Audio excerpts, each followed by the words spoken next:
Décidément, après une étrange rencontre dans une rue sombre et une terrifiante course-poursuite dans un ancien cimetière, vous voilà perdu dans une tempête de neige en pleine montagne. Un océan blanc vous entoure, aussi froid que les flocons qui mordent votre peau, et rien ne semble déchirer ce paysage infini qui s'étend devant vous. Vous marchez droit devant, enfin vous l'espérez, dans ce désert blanchâtre où plus aucun signe ne vous donne d'indication sur l'endroit où vous êtes, et vous tentez de rejoindre l'entrée du sentier que vous avez emprunté pour vous engager dans la montagne. Mais tout ça vous paraît si loin. La neige ne tombait pas, le paysage s'ornait çà et là de conifères et de rochers qui brisaient la monotonie du paysage, mais maintenant, vous peinez même à apercevoir vos pieds au sol.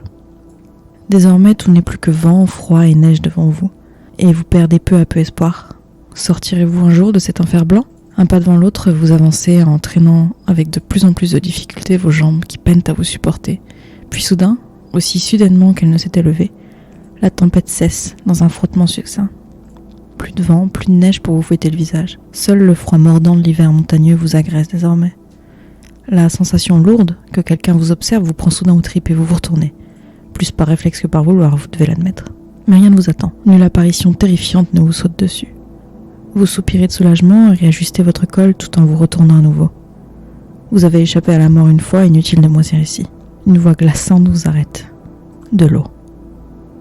Vous retenez à peine le sursaut que la découverte vous cause. Une silhouette diaphane est recroquevillée à vos pieds. Une femme, selon la voix, dans un long manteau blanc, lève ses mains vers vous comme si elle attendait que vous lui donniez quelque chose. Son visage est tourné vers le sol. De l'eau, vous croissez ? Elle ne dit rien, mais continue de tendre ses mains si pâles vers vous. Vous vous excusez, lui dites que vous n'avez pas d'eau sur vous. Un frisson agite le corps de la femme à vos pieds. Ses épaules retombent avant qu'elle ne lève vers vous son visage. Un visage aussi pâle que la mort, encadré de longs cheveux noirs. Des lèvres si fines qu'on doit les deviner. Et des yeux violets insondables qui vous fixent alors qu'elle réclame une nouvelle fois d'une voix plus forte.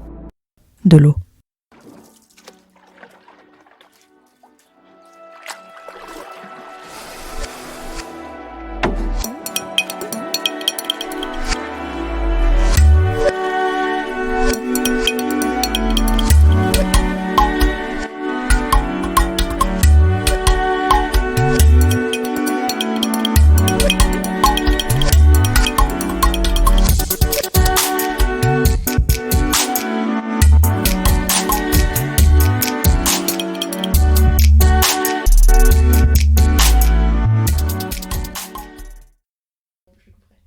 Bonsoir et bienvenue à la librairie Yokai.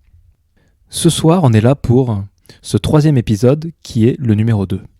Avec moi, il y a Amandine. Bonsoir Amandine, comment vas-tu ? Bonsoir Mathieu, ça va et toi ? Ça va très bien. Ça change depuis tout à l'heure. Hein. Ça va mieux, c'est ça. Ça va mieux là. Après tout à coup, un début raté de podcast, tout de suite, voilà, ça va tout mieux. De suite, on a évacué les tensions. On a trouvé une solution parfaite pour le micro. Bon, ouais. Qui maintenant tient parfaitement et ne fait plus de bruit. Donc on est content. Prendre en photo pour montrer. Et bien, je vais le prendre en photo et je le tweeterai à la fin de ce podcast. Le professionnalisme voilà. à son paroxysme. Attends, hop. Voilà. On le tweetera à la fin et notre montage qui va fonctionner. Qui est quand même exceptionnel. On remerciera notre aide de cet épisode qui nous a aidé à produire de la qualité incroyable. Voilà. Merci, monsieur assis sur le canapé en train de jouer. Il sera crédité. À Hollow Knight. Donc, bonsoir Mathieu, ça va très bien, tant mieux, moi aussi ça va bien. Et on se retrouve aujourd'hui pour un invité qui envoie du lourd. Qui ça ? La Yuki Onna. Ah bah là, de la cache, tu le dis direct. La là. Yuki Bam. Onna. Ok, pas de suspense, Moi j'y réponds. On met les pieds dans le plat. Qui ça ? Donc, la Yuki Onna, encore une fois, on va expliquer en japonais ce que ça veut dire. C'est encore une fois très parlant. Yuki pour neige et Onna pour femme. Donc, la femme des neiges. Voilà. Et elle ne chante pas Libérée. Délivré. Voilà, on a pu placer la blague aussi. Eh bien, une femme à la peau pâle et aux longs cheveux noirs qui vous interpelle la nuit, ça ne vous rappelle rien ? Bah du coup maintenant, oui, ça me rappelle forcément quelqu'un, vu qu'on en a parlé. Ça vous rappelle peut-être notre toute première invitée, la Kuchisaki Onna, mais la ressemblance s'arrête là, car la Yuki Onna, c'est une femme dont la beauté est incontestable, quelque chose qu'on aurait peut-être pu discuter, hein, contrairement... Bah tout dépend de si tu parles de la beauté intrinsèque à la personne. Oui, c'est vrai. J'ai été extrêmement judgmental là tout de suite. Dont la beauté est incontestable donc, et les yeux violets sont envoûtants. Et selon les légendes, cette femme, la Yuki Onna, elle sera votre fin ou votre salut, mais dans tous les cas, c'est encore un yokai qu'il vaut mieux se mettre dans la poche. Mais qui est moins agressif. Moins agressif. Normalement, Mais alors, vous allez le voir, parce que comme on vous le dit, c'est du lourd, donc on a beaucoup à raconter, beaucoup à dire ce soir. Je pense que l'épisode va être un petit peu plus long que d'habitude. Ah ben là, on passe de 12 kilooctets à au moins 300 kilooctets, je pense, en termes de poids de fichiers. Hein. Mais du coup, vous le verrez un petit peu plus tard dans le podcast, mais il y a énormément de versions différentes de la légende, notamment si vous changez de région, en fait, tout simplement, puisque c'est un yokai très, très régionalisé. Bah, il va sûrement parler le Kansai Ben et Hokkaido Ben, des trucs comme ça, quoi, j'imagine. J'aimerais faire une interview de yokai en Kansai Ben, ce serait incroyable. Je suis sûr que c'est faisable. C'est faisable, on va voir ce qu'on peut faire. Alors, Kansai Ben, hein, c'est un peu l'accent du Sud pour nous Français. C'est un peu Marseille vs Paris, ouais. Ouais, voilà, c'est le Kansai Ben, c'est le dialecte. Ben, c'est dialecte, on pourrait le traduire comme ça. C'est peut-être pas la vraie traduction, mais moi je le traduis comme ça, le dialecte du Kansai, quoi. Donc un accent différent, un vocabulaire différent, voilà, et même une façon d'articuler différente, en fait. Là-bas, ils disent chocolatine, quoi. C'est ça, c'est la chocolatine du Japon. Donc le Kansai, pour situer aussi, c'est la partie autour de Kyoto. Donc plutôt, j'ai envie de dire centre, mais c'est plutôt à l'ouest, en fait. Le sud de Honshu, quoi. Le sud de Honshu, tout à fait. Donc voilà. Alors, la Yuki Onna, elle vous apparaîtra au cœur des plus froides tempêtes de neige, dans la montagne en général, et c'est une apparition fantomatique, dans un long kimono blanc, avec une démarche qui en fait ne laisse pas d'empreinte sur le sol. Ça devrait aussi vous donner une indication sur le caractère un petit peu atypique de la rencontre que vous êtes en train de faire, n'est-ce pas ? Mais alors du coup, si elle laisse pas d'empreinte, c'est qu'elle est vraiment pas lourde, quoi. Tu nous as menti. Oui, quoi. Non, alors, c'était métaphorique. D'accord. C'est son histoire elle-même qui est lourde, mais peut-être pas la personne en particulier. Alors, allez-vous vraiment croiser la Yuki Onna en montagne ? C'est la question qu'on se pose tous quand on aborde un yokai, n'est-ce pas ? Enfin, en tout cas, moi et toi aussi, je pense. Seulement si on vit au Japon, je le rappelle. Je ne réexpliquerai pas. Le running gag de Mathieu, ne l'oublions pas. Et donc, je cette question... Très lourd, hein. Pardon, désolé. Fallait que je la fasse. Ok. On se reprend. Ouais. Eh bien, les gens se posent la question et la posent aux autres. Sur les internets, on peut retrouver sur de nombreux forums des gens qui, en toute innocence et en toute curiosité, demandent « Est-ce que je vais croiser la Yuki Onna dans la montagne ?» Eh bien, certains vous diront qu'ils vont la voir dans leur frigidaire. D'autres affirment simplement que oui, vous la croiserez. Et puis les plus sceptiques, enfin pas trop quand même, puisqu'ils vous parlent du Yeti dans le même post, eh bien, ils ne prêtent pas faux aux rumeurs et disent qu'elle n'existe tout simplement pas. J'ai fini mes errances sur Internet sur 5chan. Donc, un endroit où personne ne veut finir, je vous le dis, c'est horrible. Horrible dans quel sens ? Il y a des pubs. En plus, j'étais au boulot quand j'ai fait les recherches. Oh là là. Ah ben, oui. Donc, j'ai fini sur 5chan, qui est un site sœur de 2chan et 4chan, qui sont en fait des espèces de forums anonymes, un peu à la Reddit, mais comme si on ne pouvait pas savoir qui vous êtes. Et il y a beaucoup de choses là-dessus. Beaucoup de choses dans un spectre extrêmement large. Et en fait, toutes les publicités, c'était des publicités de jeux sexuels extrêmement violentes. Et j'étais au travail dans l'open office quand j'ai ouvert le lien. Et c'était pas très beau à voir. Eh bien, j'ai fini sur 5chan, donc, pour découvrir qu'il n'y avait pas de consensus. C'est beaucoup moins tranché que pour la Kuchisake Onna, par exemple. C'est un peu comme la Dame Blanche. Il y a des gens qui vous disent qu'ils l'ont vue, d'autres qui l'ont pas vue. Et on est un peu entre les deux, finalement. Elle n'existe ou elle n'existe pas. On est en plein dans la cryptozoologie. Donc la cryptozoologie, l'étude des animaux cachés, parce que finalement, la Yuki Onna, humaine ou pas, on ne sait pas. Alors, est-ce que tu pourrais nous raconter un peu les origines de cette sacrée dame ? Alors, si la Yuki Onna, elle vous effraie, gare à vous, parce qu'il n'y en a pas qu'une seule, mais a priori, c'est une race, une espèce, en fait. Donc, vous risquez d'en croiser un petit peu près partout où vous vous baladez en montagne et qu'il y a une tempête de neige ou au moins de la neige. Encore une différence avec la Kuchisake Onna, qui en fait, elle relevait de la légende urbaine moderne. Et donc, cette femme des neiges, vous allez le voir tout de suite, elle a des origines bien plus ancestrales. Dans un ouvrage intitulé La cartographie des yokai, donc Yokai Zuken, de Tada Katsumi, il affirme que les premières traces écrites qui relatent l'histoire de la Yuki Onna remonteraient à l'époque Muromachi, donc entre 1336 et 1573. Donc on remonte là quand même vraiment extrêmement... Je crois que c'est le plus vieux yokai qu'on ait abordé jusqu'à présent. Pour le moment, ouais. Donc dans cette cartographie des yokai, on racontait qu'un poète de passage dans la région de Niigata, donc une région montagneuse qui est un petit peu à l'est en fait de Tokyo, le poète en fait aurait rencontré ce yokai en pleine nuit et en aurait parlé à qui voudrait l'entendre, ce qui aurait donné place à cette légende écrite, la première, qui fait foi, mais pas seulement. La vraie légende canon, elle a été écrite par un étranger, et c'est assez atypique pour en parler dans ce podcast notamment, un étranger qui s'appelait Lafcadio Hearn. Alors ce monsieur, C'est un nom irlandais, ça. Non. Non. je crois que c'est grec en fait. C'est pour grec. ça.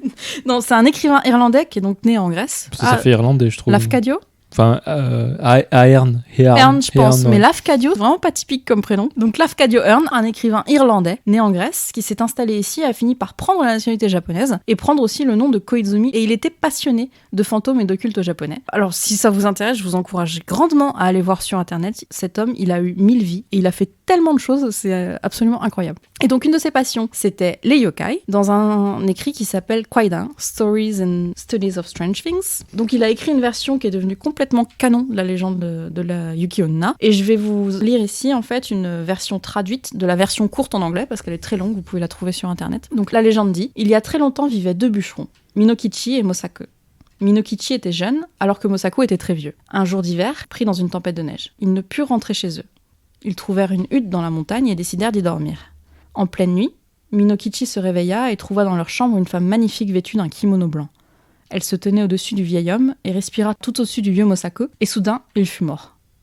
Ensuite, elle s'approcha de Minokichi avec l'intention de lui réserver le même sort, mais il le fixa longuement avant de lui dire « Je pensais te tuer, comme ce vieil homme, mais je ne le ferai pas, car tu es jeune et beau. Tu ne dois parler à personne de cet incident. Si tu le dis à qui que ce soit, je te tuerai. » Plusieurs années plus tard, Minokichi rencontra une belle jeune femme appelée Oyuki et l'épousa. Elle était une bonne femme et ils eurent plusieurs enfants, ainsi qu'un mariage heureux durant plusieurs années. De façon mystérieuse, elle ne vieillissait pas. Une nuit, lorsque les enfants furent endormis, Minokichi dit à Oyuki: « Quand je te vois, je me souviens d'un mystérieux incident qui m'est arrivé. Quand j'étais jeune, j'ai rencontré une belle jeune femme comme toi. Je ne sais pas si c'était un rêve ou une Yuki-onna. » Une fois qu'il eut terminé son histoire, Oyuki se leva d'un bond et dit: « Cette femme, c'était moi. Je t'ai dit que je te tuerais si tu racontais cette histoire à qui que ce soit. Mais je ne peux pas te tuer à cause des enfants. Occupe-toi d'eux. » Puis elle se fondit dans la nuit et disparut. Plus personne ne la revit plus jamais. Moi, ça m'évoque deux choses. Déjà, la première chose, j'ai envie de dire, encore une histoire de cul, quoi.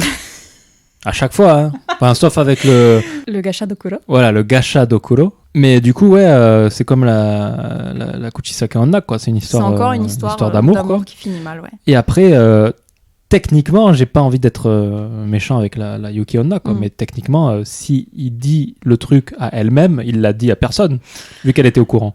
T'es vraiment tatillon. Hein. Je trouve que c'est bête, quoi. Ils avaient l'air de vivre une belle histoire. Pourquoi elle se gâche ça, quoi. J'avoue, c'est triste. C'est un peu triste, mais encore une fois, ouais, c'est une histoire qui finit tristement, alors que... Ouais. Mais les yokai ont l'air d'être un petit peu... Mais sans mort. Sans mort, cette fois-ci. Sans mort. Ouais, on vous l'avait promis. Voici notre premier yokai qui n'est pas si méchant que ça. Voilà.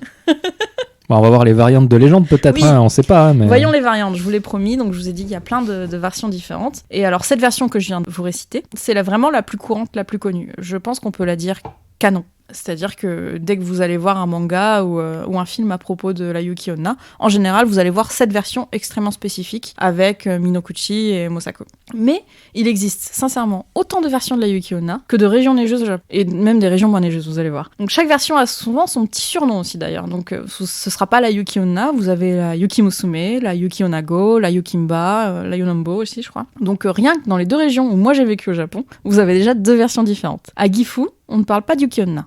On parle de Yukinobo. Et en fait, c'est un monstre qui peut prendre l'apparence d'une femme fantôme. Mais elle apparaît dans les huttes de montagne ou les grottes et elle vous demande de l'eau. Et si vous n'accédez pas à la requête, quick. Et si t'as pas d'eau? Quick. Si t'as pas d'eau, bah t'accèdes pas à la requête, donc quick. D'accord. Donc dans cette région de Gifu, elle est un petit peu plus violente, la Yuki-onna. Ouais. Mais dans une autre région que j'ai vécue, donc en Ibaraki, la version stipule qu'elle vous accostera. Si vous lui répondez pas, elle vous attaquera sauvagement. Mais si vous lui répondez, ça va, c'est bon. Je vais arrêter de me promener avec mes écouteurs, moi. Mais ça attends, fait peur, hein. Parce que si tu vas dans une autre région, je crois d'ailleurs que c'est Niigata, et que tu lui réponds, c'est là qu'elle t'attaque. Ah. Ça devient compliqué, cette histoire. Ouais, mais du coup, il faut réussir à identifier son origine, quoi. Bah, il faut avoir dans la tête... Parce qu'on a eu un auditeur sur Twitter qui nous a dit qu'elle préparait des façons de se défendre par rapport à chaque yokai, et ben, je pense que là... ça va être compliqué. Du coup, il va falloir faire un agenda de chaque région du Japon et de comment se défendre selon la région où tu la croises. Je pense qu'on le verra un peu après, mais ça s'attaque uniquement aux hommes, j'imagine. Encore une fois, elle est assez sexiste dans sa façon d'attaquer. Et si vous partez dans la région de Yamagata, par exemple, eh bien, ce coup-ci, c'est une princesse qui s'est perdue en montagne et qui est devenue Yuki-onna. Donc, perdez pas espoir, je pense que tout le monde peut devenir Yuki-onna si vous voulez. Bah c'est bien, c'est un joli kimono, quoi. Peut-être qu'en fait, il faut juste trouver le bon vendeur de kimono et... Un kimono blanc. Un kimono blanc. très joli. Encore une fois, les cheveux, les laisser pousser, le teint pâle, tout ça, c'est un petit peu de costumage quand même. Un tout petit peu. Rien d'infaisable. Tu parlais de façon un petit peu sexiste de viser les gens, mais une femme des neiges, et pourquoi pas un homme des neiges d'abord? Bah oui. Eh ben oui. C'est Eh ben, les internets s'est posé aussi la question. Sur les forums et les sites où vous pouvez poser des questions, les pros, entre très gros guillemets, vont vous répondre, et la réponse la plus répandue en général, c'est qu'un homme des neiges, eh bien, c'est le Bigfoot ou le Yeti. Bah oui, c'est ça, ouais. Mais c'est-à-dire que vous avez cette opposition homme des neiges, qui est une créature étrangère, et Yuki Onna, femme des neiges, qui est une créature nippone. Après, si tu C'est prends, complètement net. si tu prends l'opposition homme-femme dans la société japonaise, donc l'homme des neiges, ce serait un salaryman qui s'est perdu dans la montagne. Pourquoi avec pas un costume blanc. Un costume blanc. Encore Voilà. une fois, un petit peu mafia yakuza quand même. Hein. Ouais. Le costume Ça blanc, fait un peu peur, quoi. Surtout si la cravate est rouge. Faut se poser des questions. Là. Petit point culture, entre guillemets. Le Yuki Otoko, donc l'homme des neiges, ce serait un UMA. Est-ce que tu as déjà entendu parler des UMA? Non, mais ça me fait penser aux UFO. Je sais pas pourquoi. Eh ben, effectivement, c'est un mot qui vient du UFO, enfin un acronyme qui n'existe qu'au Japon. Ça se lit Unidentified Mysterious Animal, qui vient de UFO, donc à la japonaise. Au Japon, en fait, c'est comme ça qu'on qualifie les choses qui relèvent de la cryptozoologie. Donc on en parlait un petit peu avant. D'accord. Bah, c'est ça, c'est la cryptozoologie, quoi. C'est exactement ça. C'est exactement ça. Donc c'est aussi pour ça que je rattacherais personnellement la Yuki Onna à la cryptozoologie, c'est parce que finalement le Yuki Otoko, l'homme des neiges, eh ben il tombe pile dans la cryptozoologie. Après, qui sommes-nous, nous humains? Nous sommes nous aussi des animaux. Oui. Tout à fait. Des mammifères, pour commencer. Oui. Donc des animaux. Et si le sexe de la Yuki Onna est fixe, eh bien celui de ses victimes l'est aussi, comme tu le disais avant. Mhm. Elle n'attaque que les hommes, qui sont tous subjugués par sa beauté, ce qui mènera, on s'en le doute, à leur perte. Ça fait un peu penser à la sirène dans la mythologie grecque, là, tout à coup. Effectivement, t'as un peu cette idée de femme qui est là devant toi dans un moment de perdition, et hop, tu te laisses happer, entre guillemets, par ça. Là, elle ne parle pas vraiment, enfin, ça dépend des légendes, mais... Mais c'est vrai que c'est plus la voix. C'est plus la le voix chant, pour les la sirènes. voix. Là, c'est vraiment la beauté. Tu la vois dans la neige ou dans ta hutte. D'accord. Enfin, tu te réveilles, elle est là dans ta hutte. Ça fait moi, ça me fait peur, hein, personnellement. Mais c'est marrant parce que j'ai un ami, en fait, il m'a dit qu'il était assez sensible aux esprits, Mhm. aux choses comme ça. Et il m'a raconté qu'un jour, il s'est réveillé chez lui, donc il est au Japon, hein, il a une Ouais. femme japonaise, tout ça. Ouais. Et il s'est réveillé, il y avait une femme en kimono blanc au-dessus de son lit qui le regardait. Il avait très froid. C'était pas une paralysie du sommeil? C'est possible. Et puis après, elle est repartie. Et il me dit que de temps en temps, ça lui arrive de voir des esprits. Mais c'est vrai que maintenant, quand j'y pense, C'était une ça Yuki Onna. ressemble. Est-ce qu'il neigeait ce jour-là? Il faudrait lui demander. Faudrait lui demander. Ouais. En tout cas, dans son appart, je pense pas, ou dans sa maison, je pense pas qu'il neigeait. Mais Je sais pas, peut-être qu'il faisait très froid. après, si elle est bienveillante, écoute. Alors, est-ce qu'elle est bienveillante? Vous l'avez vu un petit peu dans les versions d'avant, ça dépend. De l'endroit où vous la croisez, mais on ne ressort pas forcément les pieds devant d'une rencontre avec la Yuki Onna. Au contraire, même dans beaucoup de légendes, finalement, les personnes qui la rencontrent finissent par se marier avec elle et même avoir des enfants. Donc c'est pas un yokai extrêmement violent, donc quelqu'un d'assez casanier même finalement qui s'installe. Et... Donc contrairement aux deux yogas qu'on a abordés dans les épisodes précédents, on a affaire à quand même un esprit qui est beaucoup moins agressif et beaucoup moins vengeur, qui a pas forcément envie de vous faire passer l'arme à gauche en fait. Ouais, elle est pas du tout sur un esprit de vengeance au final. C'est ça. Elle veut pas se venger. Mais c'est ça, en fait, c'est ça qui change. Ça me frappe l'esprit là aussi. Elle a pas de but. Non. Et je pense que c'est aussi ce qui la différencie beaucoup des deux yokai qu'on a abordés avant. Les deux yokai qu'on a abordés avant, c'était des versions relativement modernes, en fait. Des choses qui avaient été inventées plus tard. Et là, on est vraiment face à un mythe qui est très très vieux. Et du coup, pas quelque chose pour se faire peur, mais plus un fantôme. D'accord. Une existence, donc sans doute peut-être des gens qui ont vu des choses dans la montagne et qui l'ont rapporté aux autres. Voilà, s'ils avaient eu très froid, qui étaient près de mourir, des hallucinations, ce genre de choses. J'ai vraiment l'impression qu'on est plus face à une entité qui existait plutôt que quelque chose pour vraiment se faire peur en se racontant l'histoire. Ça me fait penser à un épisode de Bureau des Mystères où les gens sont retrouvés dans la montagne à poil, en dehors de leur tente, morts dans la neige. Peut-être qu'ils ont croisé une Yuki Onna. Une Yuki Onna. Avant de s'égorger les uns les autres, Bah si ouais. je me souviens bien. Les disparus de Dyatlov.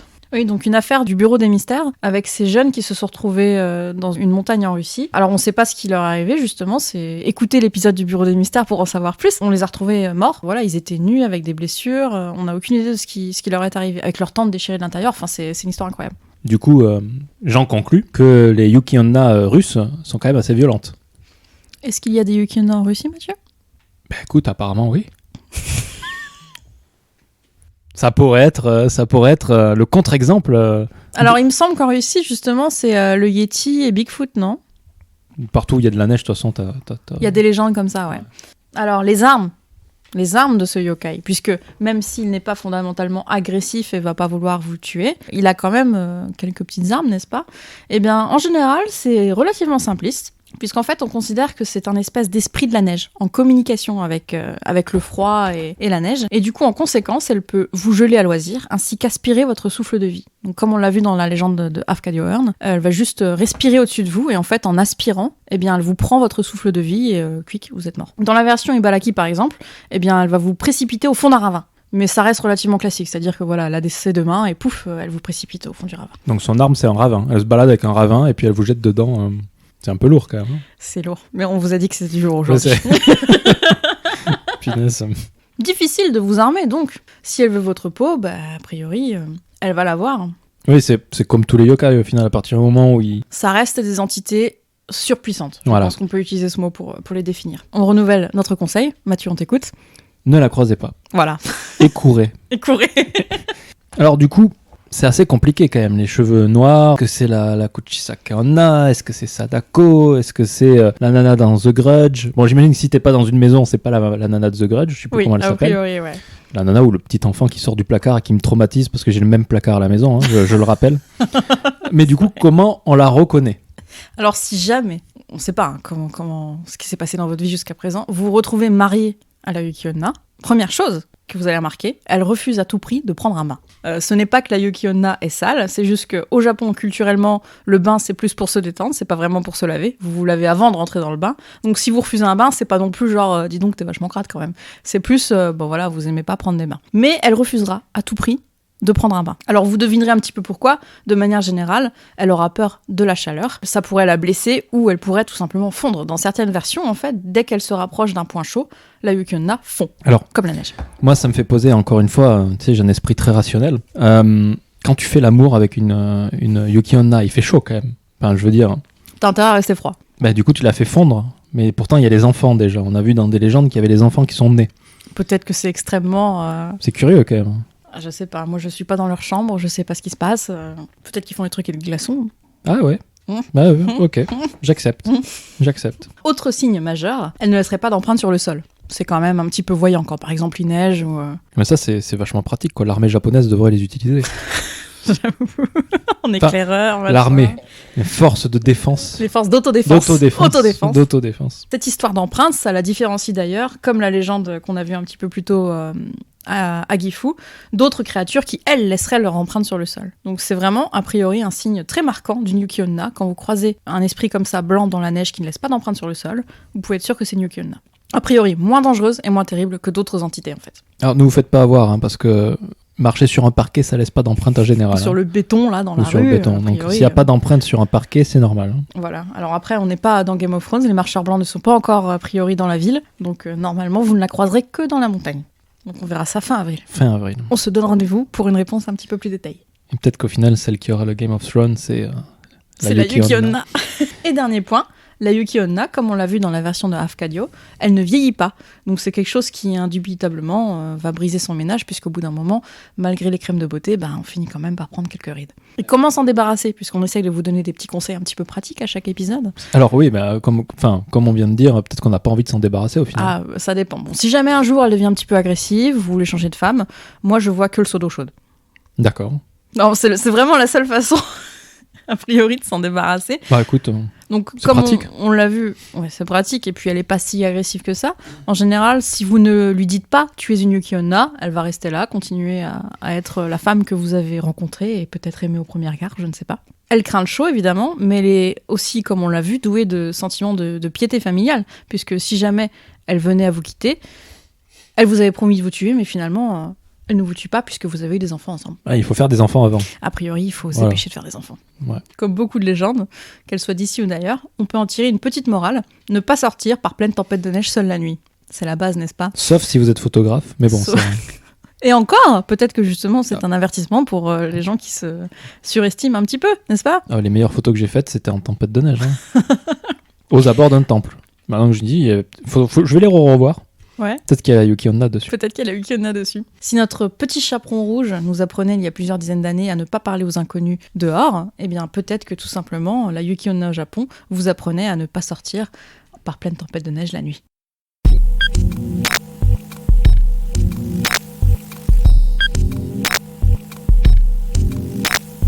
coup, Amandine, on va peut-être voir les différentes représentations de la Yuki Onna. Eh bien, encore une fois, ce soir, je crois qu'on va beaucoup vous étonner en vous disant qu'on peut retrouver la Yuki Onna dans le jeu Nioh. Ça fait juste 2 fois qu'on le dit. Hein. Je pense que Nioh va revenir assez souvent. Oui, il va revenir assez souvent. Du coup, je pensais qu'on pouvait peut-être un petit peu en parler aujourd'hui pour les gens qui ne connaîtraient pas, peut-être. Voilà, on va peut-être le présenter. En fait, Nioh, c'est une sorte de fils spirituel de Dark Souls, on va dire. C'est-à-dire, moi, je suis un grand fan de Dark Souls, hein, donc je vais parler énormément de Dark Souls. D'ailleurs, j'ai une référence Dark Souls pour ce soir. Mais bon, Nioh, disons, est la référence la moins tirée par les cheveux, vu que le boss contre lequel on va se battre s'appelle la Yuki Onna. Et c'est un boss qui se passe en 2 phases, mais ses attaques principales, en fait, elle se bat avec des stalactites et des stalagmites. Donc elle se bat principalement avec de la glace, pas de la neige pour le coup, mais c'est de la glace. Je pense qu'on reste dans le même domaine sémantique. Elle lance des pics de glace dessus, elle a une zone d'effet autour d'elle qui génère de la glace spontanément et qui peut vous tuer. Donc ça se passe dans un décor enneigé. Optionnellement, c'est la femme de Nobunaga, un des plus grands daimyo de la période Sengoku. Donc daimyo, un seigneur à l'époque qui avait son propre domaine et qui était un vassal en fait de l'empereur. C'est ça. Alors, ça fait un moment que j'ai fait le jeu, donc je ne me souviens pas si elle laisse des traces ou pas. Ah, sur le sol. Voilà. Mais je crois qu'elle est clairement identifiée comme une Yuki Onna dans le jeu, n'est-ce pas ? C'est son nom. C'est son nom, c'est la Yuki Onna. Et elle a des sortes de petites chauves-souris de glace qui volettent autour d'elle. J'ai vu qu'il y a quelques images et ça a l'air très classieux. Elle est assez classe. Mais en fait, les boss, les invocations, parce que ça me fait penser à Final Fantasy aussi avec Shiva, qui même, c'est le primordial de glace, l'invocation de glace. Forcément, on pense à Yuki Onna. Moi, j'y ai pensé tout de suite. Elle n'a pas de kimono. En fait, si le kimono, c'est le truc de base... mais ça reste quand même des jeux faits par des Japonais, donc forcément inspirés, quoi. Et elle est classe parce que elle glace le monde, et il y a en général dans un Final Fantasy la musique, il y a des effets et tout ça, et au moment où elle glace, surtout dans un Final Fantasy XIV, elle glace le monde et là il y a plus un bruit. La musique s'arrête et elle fait un claquement de doigts et t'as tout l'écran qui... Oui. Ah, tu l'as vu? Oui, bah, je joue au 10 en ce moment, donc... Elle fait pareil dans le 10? Elle fait pareil dans le 10. D'accord. Et c'est juste, c'est fabuleux. Et puis la musique dans Final Fantasy XIV, que je vous conseille d'écouter, celle de Shiva, elle est vraiment bien, quoi. Mais du coup, est-ce que tu peux parler un petit peu plus de Nioh Mais alors Nioh, en fait, oui, donc comme je disais, c'est un Dark Souls-like, un peu plus action. Je dirais qu'il se rapproche plus d'un Ninja Gaiden en fait au niveau. C'est très nerveux, beaucoup d'action et très difficile. On joue un anglais, William il s'appelle. C'est le personnage qu'on nous vend dans le dernier Samouraï. C'est le seul samouraï étranger qui va au Japon pour retrouver, c'est pas une fée, mais un peu son familier qui a été enlevé par le grand méchant du jeu. Le jeu commence à Londres et puis après on part pour le Japon et on se retrouve vraiment dans un Japon médiéval. Donc il y a la bataille de Sekigahara comme on avait vu, donc c'est vraiment la fin de la période Sengoku et le début de la période Edo. On va croiser les parapluies, les fameux parapluies qui sont assez chiants d'ailleurs. Beaucoup de yokai a priori. Beaucoup de yokai, les Onryo, la Yuki Onna, il y a des succubes, alors je sais pas le nom japonais des succubes, mais... Et il y a aussi le zombie classique, hein. Ça qui est pas très japonais au final, mais il y en a. Donc c'est pour ça qu'on parle beaucoup de ce jeu. Il a repris beaucoup de folklore yokai, quoi. Ouais, et puis les représentations sont très classe, donc c'est vrai que ça donne envie d'en parler. C'est ça. Ouais. Et la Yuki Onna y est très classe. J'avais aussi la Yuki Onna dans des mangas, mais je vais rester sur le jeu vidéo et je vais parler de Dark Souls. Pour le coup, la référence est un peu plus tirée par les cheveux, pour 2 raisons. La première, c'est qu'elle laisse des traces. Ouais, bon, déjà ça un petit peu. Elle s'appelle Priscilla, c'est un boss de Dark Souls qui est optionnel. Et c'est pour ça que je voulais la mentionner, c'est parce qu'en fait, elle est pas méchante. Ah. Donc dans le jeu, en fait, il y a un monde caché, plus ou moins caché, c'est un monde dans une peinture et c'est un monde enneigé. Et on arrive en haut d'une tour et elle est là, elle vous attend. On peut passer, d'ailleurs elle nous le dit, je veux pas de mal, passe. Et si on se bat contre elle pour la tuer, elle devient agressive évidemment. Et sa particularité, c'est de devenir invisible. C'est une sorte c'est humanoïde, un peu animal, elle a un peu de la fourrure. Avec une queue, et si on coupe la queue, on gagne une arme d'ailleurs. Mais ce que j'aime beaucoup, c'est que cette fourrure, j'ai re-regardé les photos juste avant, ça s'apparente quand même pas mal à un kimono un peu stylisé. D'accord, ouais. Donc ça évoque en tout cas la Yuki Onna. Voilà, et elle se bat avec une grande faux. La musique est magnifique du combat, le personnage est magnifique. En mis à part les traces, pour moi, tout s'apparentait à la Yuki Onna, le côté non agressif, le fait que ça soit dans un niveau de neige, que ça soit une femme, qu'elle ait une sorte de kimono en fourrure, enfin voilà. Mais Dark Souls, c'est un jeu d'origine japonaise. C'est japonais, donc ça pourrait en tout cas au moins venir en grande inspiration de la Yuki Onna. Le dernier yokai aussi, je l'avais mentionné dans Dark Souls en façon un peu modifiée. C'était pas un amoncellement de squelettes, c'était un gros squelette. Mais on trouvait tous les petits squelettes avant en fait. Voilà, donc en fait, je pense que c'est des inspirations Ouais. de yokai. De l'univers yokai, voilà. un petit peu adapté à la sauce, un petit peu occidentale finalement. C'est Puisque ça. pour moi, Dark Souls, je savais pas que c'était un jeu japonais en fait. J'étais Si, c'est persuadée que From c'était un Software. jeu. D'accord, ok. Et Nioh, en fait, c'est engouffré dans la réussite de Dark Souls pour proposer leur jeu. En fait, c'est des jeux très difficiles parce qu'on y meurt beaucoup, mais mourir fait partie du gameplay. En Du fait, gameplay, il faut mourir. Donc, c'est deux jeux qui sont excellents et qui ont pas mal de yokai. Ensuite, moi, avec Amandine, quand on a parlé de la Yuki Onna, le premier truc qui m'est venu à l'esprit, c'est Yukina, qui est un personnage de Yu Yu Hakusho. Donc Yu Yu Hakusho, Oui. c'est un manga écrit par Yoshihiro Togashi. Donc dans Yu Yu Hakusho, Yukina, c'est un peu le love interest de Kuwabara, qui est le sidekick du héros. Et c'est aussi la sœur de Hiei, qui est une sorte de méchant, un peu au classique japonais, quoi. Des mangas japonais, des shonen japonais, c'est le méchant au début, et puis après il devient pote et il fait partie de l'équipe du héros. Et ce qui est intéressant, c'est qu'en fait, elle fait partie d'une famille. En français, on dirait race, mais c'est pas vraiment race, mais c'est pour ça que je préfère dire famille, de femmes qui sont toutes des Yuki Onna au final. Ah. Et on retrouve exactement la même chose dans un deuxième manga qui s'appelle Rosario plus Vampire. Alors Oui. je sais pas si ça se prononce comme ça. Hein. Et donc c'est Misore Shirayuki. On retrouve Yuki encore. Yuki, ouais. Et en fait, elle fait partie du clan des femmes de neige. Donc là aussi, c'est un clan. Donc ça rejoint ce que tu disais, en fait, qu'il y en a plusieurs. Tu vois, ils se sont peut-être inspirés de ça. En fait. Donc en fait, on se rend compte que toutes les Yuki Onna de tous ces mangas différents, en fait, elles ont Yuki, Yukina Oui. dans leur nom. Et ça vous l'aurez sans doute remarqué dans la version de Arcadio Earn auparavant, mais sa femme s'appelle Oyuki. C'est ça, Yuki encore. Il y a encore Yuki dedans. Tout ça pour dire que le second nom de ma fille, c'est Yuki. Oh Voilà. Donc on a parlé représentation dans les jeux vidéo, Voilà. qui sont toujours extrêmement prolifiques, on l'a bien vu. Eh bien, on en retrouve aussi une abondance dans des films qui sont carrément éponymes, donc qui s'appellent en général Yuki Onna. Il y en a beaucoup qui existent déjà, et ils sont presque tous érotiques. Il y a une dimension érotique qui est associée en fait à ce yokai, presque indissociable, j'ai envie de dire. Donc là, on l'a vu dans un animé, donc je pense qu'il n'y avait pas trop. Et encore que c'est un animé de vampire, donc... Alors le second, Rosario To Vampire. Je pense exactement comme ça qu'on le dit en japonais. Rosario To Vampire. Rosario To Vampire. Alors c'est pas... effectivement, il y a des vampires, mais il n'y a pas le côté érotique lié aux vampires. Enfin, il y est, mais c'est pas le truc. En fait, c'est juste je sais pas si c'est un shonen dans ce cas-là, je sais pas comment on appelle ça, mais c'est un harem en fait. T'as un mec au milieu de plein de yokai femmes en plein fait. de nanas, ok.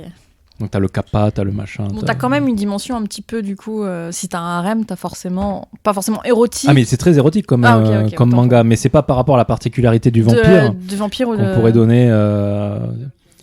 c'est quoi, c'est Rendez-vous avec un vampire là, le film très connu là Entretien avec un vampire. Entretien avec un vampire. Dan Rice. Leto, c'est ça? C'est pas Leto, le vampire trop classe. Là. Pas Leto? Lestat. Lestat, ouais, tu vois, il y avait un L et un T. Voilà, ça c'est... Lestat, le vampire extrêmement emblématique et charismatique. Voilà, donc vous avez fait connaissance avec ma mémoire des noms. Elle vous dit le bonjour. Elle vous passe le bonjour.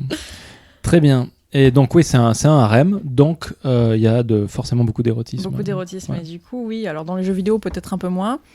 Beaucoup moins, ouais. Beaucoup non, moins, pas du tout. mais c'est vrai que alors j'ai croisé pas mal de références différentes. En manga, en film, en animé, vous avez toujours une dimension érotique. Alors pas dans le sens... Oui, comment on dit, film de boule. film de boule, film pour plus de 18 ans. Voilà, Peggy 18, mais vraiment dans la même imagerie en fait qu'on a en Occident avec les vampires, c'est-à-dire une espèce d'attirance, quelque chose qui est effectivement fantastique dans le sens anormal et qui attire en dehors de la normalité. Une idée érotique de la mort, une femme pâle qui aspire votre vie, un parallèle avec le vampire que moi je trouve extrêmement facile à faire et qui me choque même pas. Ah, si tu prends Nosferatu... Alors là, bon. t'es dans encore une autre imagerie vampirique, Ouais, je pense. voilà. Ça se rapproche, on va dire Lestat, voilà, Lestat que tu viens d'évoquer. Et donc ça me fait penser à ce film qu'il faut absolument que vous voyiez. C'est un documentaire véridique sur les vampires. Ça s'appelle What We Do in the Shadow en anglais, et en français il me semble que ça a été traduit par Vampire en toute intimité. C'est juste fabuleux. Et il y a le côté érotique lié aux vampires, il est abordé, le thème est abordé dedans. C'est fabuleux, il faut que vous le regardiez. C'était la minute hors sujet, merci de votre attention. De rien. De rien. On parle de vampires, voilà. Hein. Donc, pour revenir au sujet principal, Mathieu, on retrouve en fait métaphoriquement un rappel à une femme froide qui semble dénuée de sentiments et qui est souvent un fantasme un petit peu passif en fait. Et donc, si on sort de ce scope sensuel, l'esprit de glace tel qu'imaginé dans la légende de la Yukonna, moi, il m'a tout de suite fait penser à quelque chose en fait, qu'on a en Occident, qui est la version de la Reine des Neiges. On en parlait, Libérée, délivrée, n'est-ce pas ? Version très connue en fait de Hans Andersen. Donc celui qui a fait La Petite Sirène, pour ceux qui ne replacent pas le monsieur. Et on va faire un petit parallèle entre les deux légendes, si ça vous va. Bah, ça me va très bien. Vas-y. On est parti. Alors, si je vous cite la version originale, l'extrait du conte d'Andersen. On était en hiver. Au dehors, la neige voltigeait par milliers de flocons. Ce sont les abeilles blanches, dit la grand-mère. Ont-elles aussi une reine ? Demanda le petit garçon, car il savait que les abeilles en ont une.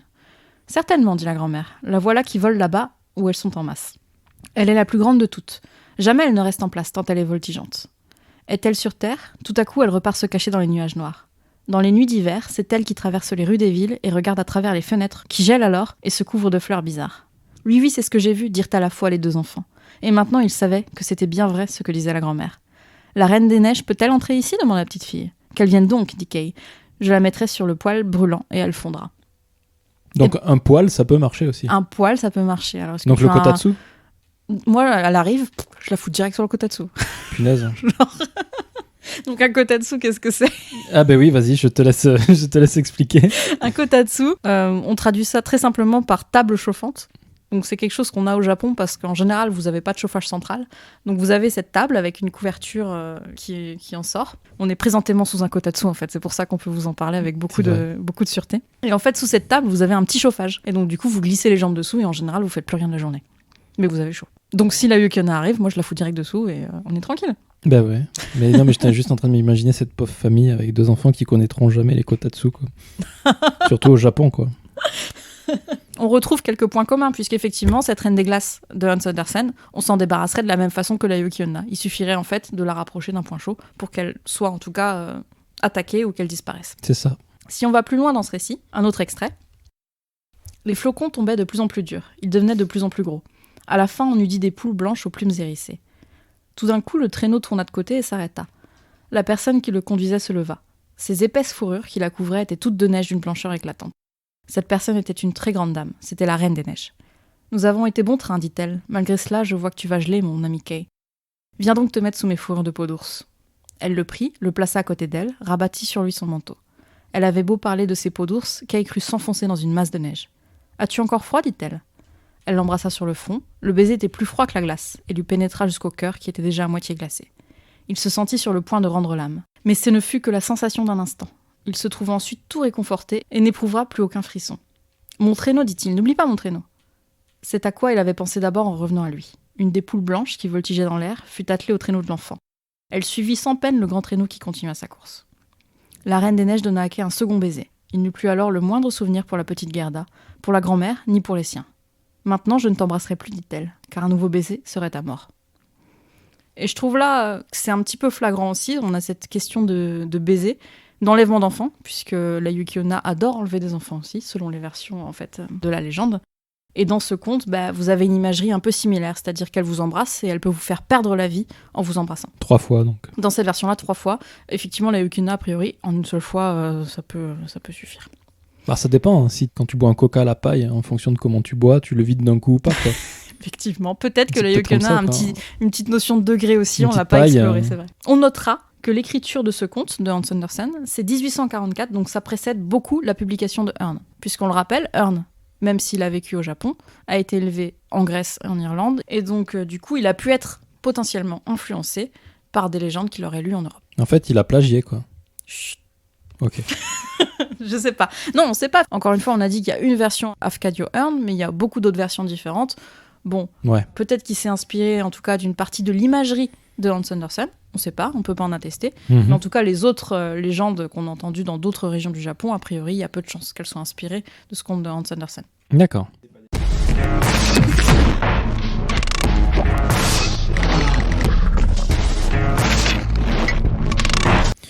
Du coup, on a parlé de jeux vidéo, de manga, de contes, donc de littérature, mais est-ce qu'on en trouve dans des films ? Alors pour explorer un petit peu plus la partie des films, donc comme je vous l'ai dit, il y a beaucoup de films éponymes, Yuki Onna, donc ça s'appelle Yuki Onna, ça parle de la Yuki Onna. En grande partie, en général, il vous expose en fait cette légende canon de Afkadio Earn. Donc c'est une autre façon de la raconter à l'écran. Et le film que j'ai choisi de regarder, c'est un film réalisé par une réalisatrice-actrice qui s'appelle Kiki Sugino, qui est sorti en 2016, donc qui est extrêmement récent. Et c'est un film indépendant qui en fait depuis le tour des festivals. Donc il sera peut-être un petit peu compliqué à se procurer si jamais vous voulez le voir. Moi je l'ai loué sur Amazon Vidéo. Mais alors Amazon Vidéo Japon. Oui. Est-ce qu'il y est sur le Amazon Vidéo? Non, il est pas, en tout cas pas France. Peut-être qu'il y a moyen de l'obtenir de manière détournée. Il n'est pas disponible en tout cas sur Amazon Vidéo France. Il est sorti seulement en Angleterre, donc vous n'aurez pas de version en française. Je vous ai pas facilité la tâche. Je vous ai trouvé un truc un petit peu gratiné, mais il est vraiment bien. Si vous écoutez la librairie Yokai, vous êtes tous anglophones et je pense que c'est. Je pense qu'à partir de maintenant, on va les faire en anglais les épisodes. Pour atteindre encore plus de public. Voilà. Comme vous étendre la secte des yokai. Exactement. Je pense que vous avez pu le constater, on a des accents super en anglais. On ferait mieux de faire en japonais, honnêtement. Et alors, pourquoi j'ai choisi ce film en particulier, même si c'est compliqué? C'est parce qu'en fait, j'ai regardé la série Tokyo Paranormal, qui a été diffusée par Arte. C'est une série de 10 mini-épisodes qui, en fait, explorent l'occulte et le paranormal au Japon, et pas à Tokyo, comme le nom pourrait l'indiquer. Et en fait, Kiki Sugino, donc la réalisatrice-actrice, parle de son film et de la Yuki Onna dans un des épisodes. C'est l'épisode 8, si je me trompe pas, que vous pouvez regarder. C'est encore disponible sur la plateforme Arte de vidéo à la demande. Et en fait, sa façon de parler de la Yuki Onna m'a donné envie de voir son film. D'accord. Et elle explore notamment le symbolisme en fait de la Yuki Onna. Encore une fois, c'est la version canon de Afkadio. Et elle se dit, Afkadio qui était un étranger, est-ce que pour lui, il n'était pas une espèce de représentation de la Yuki Onna? Parce que quand la Yuki Onna arrive et que vous vous mariez avec elle, c'est une étrangère en fait qui arrive dans votre maison. Pour elle, c'était une espèce de façon d'exorciser le fait qu'il était un étranger au Japon. Ce qui était une situation qui devait être absolument difficile à l'époque, puisqu'il y avait très peu d'étrangers en fait, et que du coup c'était pas une façon de donner naissance à cette légende de par son expérience. Mais il est devenu japonais, donc il était pas étranger. Il est devenu japonais, mais bon, physiquement, je pense qu'il ressemblait toujours à un étranger. Et même si lui, il aimait tellement la culture, il me semble qu'il est décédé dans ce pays, donc au Japon, et qu'il a pris un nom japonais, bah je pense que dans les yeux de tout le monde, il a toujours été un étranger finalement. Il faudrait demander à son entourage. Mais alors, c'est marrant que tu dises ça, parce que je suis tombée sur un article, une interview en fait de son arrière-petit-fils, qui est lui aussi folkloriste, parce que Afkadio, on n'en a pas trop parlé avant, mais en fait, Afkadio, son métier principal, c'était folkloriste, c'est-à-dire qu'il s'intéressait aux légendes, enfin pas forcément que aux légendes, mais en tout cas au folklore des cultures où il était. Donc il a écrit sur beaucoup de cultures différentes, donc japonaises aussi, et son arrière-petit-fils dit qu'il vient de reconnecter à ses racines, puisqu'il savait pas en gros ce que son arrière-grand-père faisait, et qu'il a reconnecté à l'existence de son arrière-grand-père, et il essaye de faire revivre le travail que lui, il avait effectué à l'époque, en rassemblant les légendes de yokai, puisqu'aujourd'hui le yokai revient à la mode, même au Japon. Donc on peut aller demander à l'arrière-petit-fils de Afkadio qu'est-ce qu'il en est. On ira lui demander. Mais du coup, je vous mettrai évidemment cette interview en lien, elle est vraiment super intéressante, parce que du coup, l'arrière-petit-fils en fait de Afkadio, il habite dans la même ville que celle où s'était installé donc Afkadio Earn, donc, et il essaye d'organiser des activités autour de la vie de son grand-père, du travail de son grand-père, notamment du folklore japonais et des yokai. C'est super intéressant. C'était la 2e minute hors sujet de ce podcast. C'est toujours bien les minutes hors sujet. Donc je vois cette interview de Kiki Sugino qui parle de Afkadio Earn, de sa vie et du film, et moi ça m'a vraiment donné envie de la regarder, de regarder le film et sa version à elle de la Yuki Onna, puisqu'elle a un point de vue très particulier. Je vous encourage vraiment à regarder cette série d'ailleurs, Tokyo Paranormal de Arte, puisqu'elle est très exhaustive sur le sujet. Elle explore vraiment plein de pans du monde occulte japonais, y compris la danse. Ah. Donc y compris le Buto, qui est une danse japonaise, donc quelque chose qu'on pourrait de prime abord ne pas raccorder au monde yokai, mais qui finalement, vous verrez si vous voyez les vidéos à sa place. Donc dans cette version du film Yuki Onna, Kiki Sugino y incarne elle-même sa propre version de la Yuki Onna. Et c'est une version tout en douceur et discrétion, qui incarne encore une fois la version donc, de Afkadio Earn, qui est vraiment canon de chez canon, on ne le répétera pas assez. Et on s'y trouve en fait dans le Japon des années 1800. On n'a pas de précision sur la période. Franchement, en regardant le film, c'est indiqué nulle part. C'est en faisant des recherches qu'on a fini par trouver à peu près quand ça se passait. Vous devinez un peu par rapport au contexte, mais en fait ça se passe dans un village extrêmement reculé qui n'est pas en contact avec la civilisation, très gros guillemets, et donc du coup vous n'avez pas trop d'indices sur à quel moment on est. Dans cette version, on a encore Minokichi et Mosaku qui sont en montagne, qui se perdent, qui sont dans un refuge, et donc la la nuit, la Yuki Onna vient, tue Mosaku, etc., etc. Donc il finit par se marier avec elle. C'est vraiment exactement la trame de Earn pour au moins les 3 premiers quarts du film. Et du coup, est-ce que l'apparition, les premières fois où tu vois la Yuki Onna dans le film, est-ce qu'elle est effrayante ou est-ce que... Elle est pas du tout effrayante. Comme je disais, c'est vraiment tout en douceur, c'est-à-dire que c'est bon, elle est toute blanche, elle a ses longs cheveux noirs et son kimono blanc, mais vous n'êtes pas, notamment en termes de costume et de comportement, vous êtes vraiment pas dans le monstre. Vous êtes vraiment plus dans une espèce de femme, ouais, une femme discrète, sensible, qui parle peu. Sa voix est un peu froide, un peu outre-tombe, dans le sens où pas de sentiments, voilà, vraiment pas de sentiments. Mais en termes de visuel, on n'est vraiment pas dans le film d'horreur. D'ailleurs, je le note parce que le film est considéré comme un film érotique. Moi, je considère pas que c'est un film érotique. Il y a 2 scènes un peu chaudes, mais... Du coup, elle meurt, vu que les scènes étaient chaudes. Ah Non, vous avez 2 scènes un peu chaudes. Donc, on voit notamment un sein, par exemple. Pour moi, c'est pas Peggy 18, hein, c'est plutôt public averti, quoi. Mais c'est pas non plus... c'est pas du tout pornographique, quoi. Donc le film est considéré dans la catégorie érotique, mais moi, je le considère pas comme érotique au sens propre du terme. Donc on n'est vraiment pas dans le registre du film d'horreur. Absolument pas. On est vraiment dans le film poétique, avec des visuels magnifiques, c'est très lent, mais lent dans le bon sens, dans le sens où voilà, vous admirez ce qui se passe. Donc le film, je l'ai dit, suit globalement la trame de la nouvelle. Donc ils vont en montagne, Mosaku décède, et en fait, la version diffère un peu dans le sens où Minokichi, il chassait en montagne, avec, c'est pas son père, ouais, c'est une histoire de famille un peu chelou. Mais en gros, ouais, il est avec cette personne qui fait partie de sa famille, je sais plus exactement le lien de parenté, donc elle décède, tuée par la Yuki Onna, lui il repart, et en fait là, la légende est un peu différente, puisque en fait, dès qu'il descend de la montagne, elle l'attend en bas. Mais alors, quand il part, elle est en haut, et il arrive en bas, elle est en bas. Du coup, la nuit, puisqu'elle vient la nuit, d'accord. Il passe la nuit, elle vient tuer Mosaku, et donc le lendemain, quand il descend, que la tempête est terminée, il y a une femme seule qui attend au bord de la route pour prendre le même bateau que lui. Ok. Ils prennent le même bateau, par une ellipse temporelle absolument magnifique, ils se retrouvent mariés. Ça aiderait beaucoup de gens.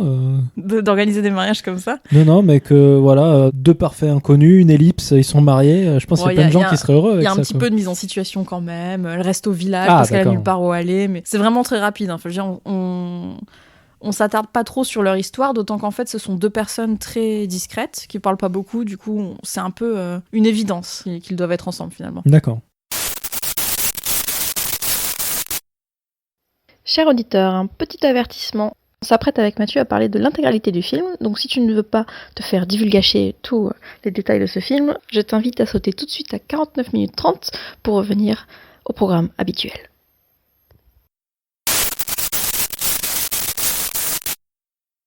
Donc voilà, donc ils se marient, ils finissent par avoir une petite fille qui grandit. Quand elle a à peu près 13-14 ans, il lui arrive aussi une petite mésaventure à cette fille, c'est-à-dire qu'elle part à la montagne avec un de ses camarades, et celui-ci mystérieusement décède. D'accord. On ne voit pas la scène, on ne sait pas comment ça se passe, mais elle revient seule de cette petite cabane, et ça cause un espèce de remous dans le tout petit village où ils sont à peu près 4. C'est vraiment un petit village. Hein. On voit pas trop les acteurs différents. On est vraiment centré en fait sur cette famille. Donc la Yuki Onna, son mari, sa tante, quelques collègues, mais ça s'arrête là. On se concentre pas sur d'autres personnes que les personnages principaux. Donc il y a ce décès qui fait un peu de remous dans le village, qui amène en fait Minokichi à dire à sa femme cette aventure qui lui est arrivée à un moment. Donc il a rencontré une Yuki Onna. Et comme dans la légende de Lafcadio Hearn, dès qu'elle entend son mari lui dire ça, eh bien elle disparaît dans la nuit. Elle s'énerve un peu quand même ou Pas vraiment. Non, elle est pas vénère. Hein. Parce qu'elle lui dit au début du film que s'il raconte l'histoire, oui, d'accord. Elle lui dit. Là, c'est vraiment mot pour mot. Hein, quand... Elle lui dit d'ailleurs, toi, comme tu es jeune et beau, je t'épargnerai. C'est méchant quand même. Tuer les vieux et puis. Peut-être qu'elle a besoin. Ça, c'est jamais abordé, mais peut-être qu'elle a besoin de se nourrir aussi de la vie des gens. Ouais. Mais alors du coup, autant se nourrir de la vie d'un jeune, parce que d'un vieux, il doit pas en rester beaucoup, quoi. Je suis pas assez calée en flux spirituel pour te dire peut-être que ça a la même valeur nutritive. Ouais. Après, ça me fait beaucoup penser au rôle des Shinigami, si tu es un vieux. De venir chercher, ouais. D'autant qu'à une certaine époque, on envoyait les personnes âgées dans la montagne, où elles y allaient d'elles-mêmes d'ailleurs, puisque comme elles ne pouvaient plus rien apporter à la société, eh bien, il valait mieux qu'elles disparaissent. Ouais, c'est vrai que ça fait un petit peu penser à ça aussi, la Yuki Onna. Alors juste pour préciser, hein, Shinigami, shi qui veut dire la mort, ou shini de shinu, qui est le verbe mourir, et gami de kami en fait, qui veut dire dieu, donc c'est les dieux de la mort. Donc c'est vrai que ça pourrait faire penser, en une certaine mesure, à une certaine forme de dieu de la mort qui vient chercher les personnes âgées, puisque, on le répète, dans la légende de Lafcadio, il est bien précisé que Mosaku est très vieux, peut-être. une certaine version du dieu de la mort. D'accord. Eh bien, il reste une petite fille dans cette famille. Ouais. Une petite fille qui est fille de Yuki Onna. Qu'est-ce que ça lui donne comme statut, n'est-ce pas ? Semi-yokai. Semi-yokai. Eh bien, c'est un peu ce que laisse planer le film, puisqu'à la fin, alors c'est très, encore une fois, planant, poétique, ésotérique, il n'y a rien qui est dit très clairement, mais il y a des scènes en fait qui laissent à penser que finalement la fille de la Yuki Onna serait peut-être elle aussi une Yuki Onna. D'accord. Parce qu'elle prend pas de bain. Dans le film, on voit la Yuki Onna prendre un bain, on la voit aussi se mettre près du feu et en fait ça la rend malade. D'accord. Donc ça la tue pas, mais c'est vrai que c'est un des premiers éléments qui arrive, c'est que quand elle arrive dans ce village, dans la maison de Minokichi, elle se rapproche instinctivement du feu et le lendemain en fait elle passe la journée alitée, a priori vraiment très mal en point, et pareil à un moment, c'est une des deux scènes olé olé, elle est dans le bain avec son mari et le lendemain c'est pareil, elle est OPM. OPM. Au plus mal.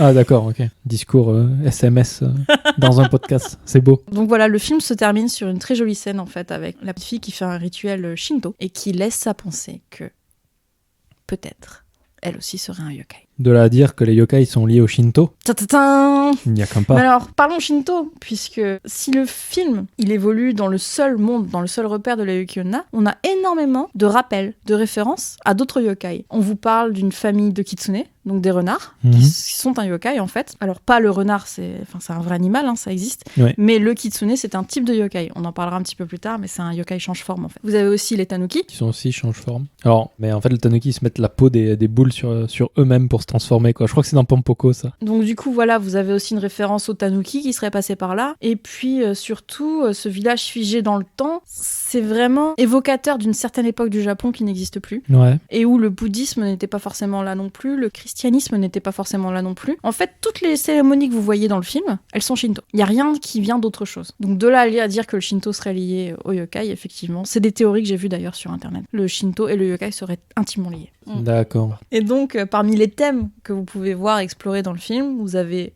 le modernisme, dans le sens où le moderne qui arrive dans l'ancien. Vous avez l'étranger, comme on le disait donc Afkadio qui était un étranger, mais aussi l'écologie, un petit peu, en filigrane. Il y a beaucoup de gens qui comparent ce genre de film et ce genre de mentalité en fait au film Ghibli. D'accord. Donc des films extrêmement écologiques et féministes, enfin des films d'animation. Mais c'est écologique parce que prendre un bain ça rend malade, alors il faut pas prendre de bain ou Alors c'est un détail, mais en fait Minokichi travaille dans une usine de lampes. Et au début du film, ils font des lampes en papier, donc les lampes en papier qu'on suspend devant les restaurants au Japon. Donc Ouais. c'est marqué yakitori, ramen, tout ça. Donc ils font des lampes comme ça, donc on met une bougie à l'intérieur. Et à la fin du film, ils font des lampes à électricité. Y a pas un yokai en forme de lampe d'ailleurs? Oui. Ah, c'est bien ça. Oui. Je sais plus comment il s'appelle, mais il y a un Ah, yokai ça va. en forme de lampe. Ça va Toi, être t'aimes bien, bien ça. les yokai avec des formes cheloues, Bah, ils ont tous la même langue qui pend, comme le vrai. parapluie. comme le parapluie. Encore une fois, un film que je recommande énormément, d'autant par sa beauté que du sujet qu'il traite, parce que je trouve qu'il représente très bien la Yuki Onna, dans le sens où, bon, c'est très fidèle effectivement à la version de Afkadio, mais vous avez vraiment cette communion avec la nature et vous avez cette représentation très antique, entre gros guillemets, encore une fois, du yokai. D'accord. Bah, merci beaucoup Amandine De rien. pour la description de ce film qui apparemment il faut absolument voir. Peggy 16, on le rappelle. Peggy 16, Pas 18, 16. pas 18. Non, c'est vraiment pas si chaud. D'accord. Je sais pas, moi ça me révolte un peu qu'il soit en érotique, parce que je pense qu'il y a beaucoup de gens qui passent à côté. Alors peut-être qu'à partir du moment où tu vois un sein, ça passe en érotique. Ouais, et parce point qu'on barre, est, quoi. on est sur Amazon Vidéo, donc ils sont peut-être un petit peu En plus. recta là-dessus, tu vois.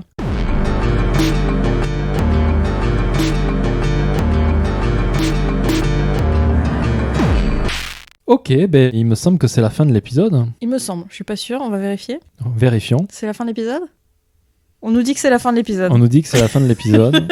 La Yuki Onna nous dit que c'est la fin de l'épisode. Donc, Amandine, une chose qu'on ne fait pas souvent, en fait qu'on n'a jamais faite depuis le début de ce podcast, c'est de dire aux gens où ils peuvent nous retrouver. On le fait pas, on n'aime pas trop. On n'aime Ça pas fait- trop, mais pas simplement où nous retrouver nous, mais c'est où nous écrire à part Twitter. Oui, Pour nous contacter en fait tout simplement, et on oublie aussi de dire aux gens de nous mettre plein de petites étoiles sur tous les supports de podcast. Donc moi je pense iTunes, mais il y en a sûrement d'autres, et des commentaires parce qu'on est toujours friand de commentaires. Et si vous écoutez beaucoup de podcasts, vous l'entendez énormément, mais mettre des petites étoiles et des commentaires, ça permet de faire monter la visibilité du podcast. il faut aussi remercier parce que c'est vrai qu'on a remarqué qu'on avait déjà des commentaires et des étoiles, ça nous a fait très plaisir. Il y a beaucoup de gens qui nous écrivent notamment sur Twitter, d'ailleurs qui nous envoient des références qu'on n'avait pas vues, et alors ça fait vraiment super plaisir franchement. Donc où est-ce qu'on peut nous retrouver ? Alors moi, c'est le même dilemme que tout à l'heure, qu'est-ce que je donne? On peut me retrouver sur Wildshock 01 en WILDCHOC 01.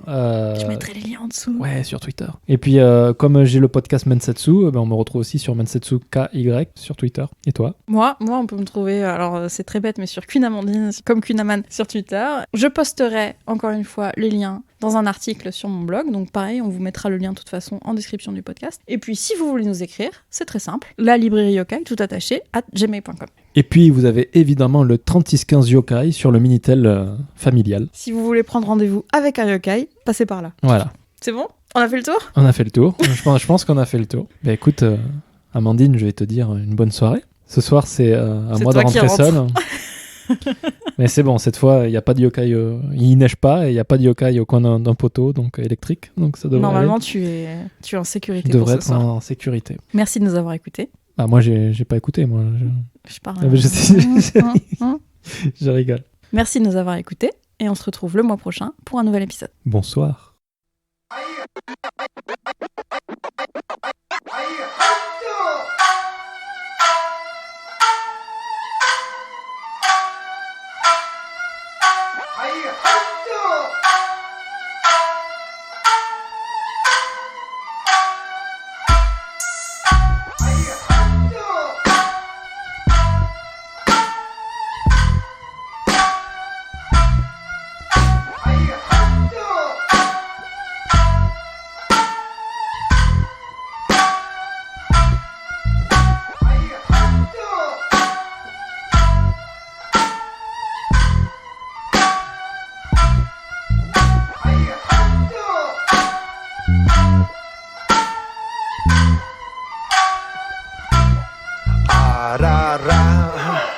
楽しき時は集まご無沙汰の顔が集まる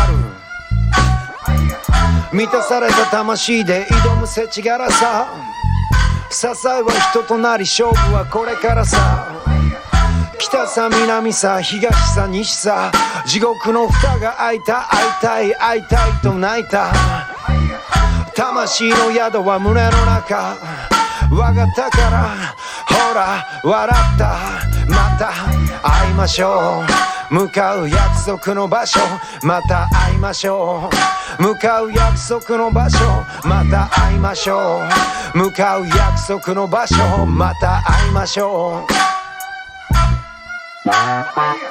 年に一度吹く盆の風に乗りあなたの声が聞こえる花添える引き止めず背負すあの世この世の魂が入り混じる夏祭り喜びで洗い流す今夜の宴あの悲しみは今じゃ笑みを浮かべ花も実もない枝に止まって歌って集い温めまた別れさあ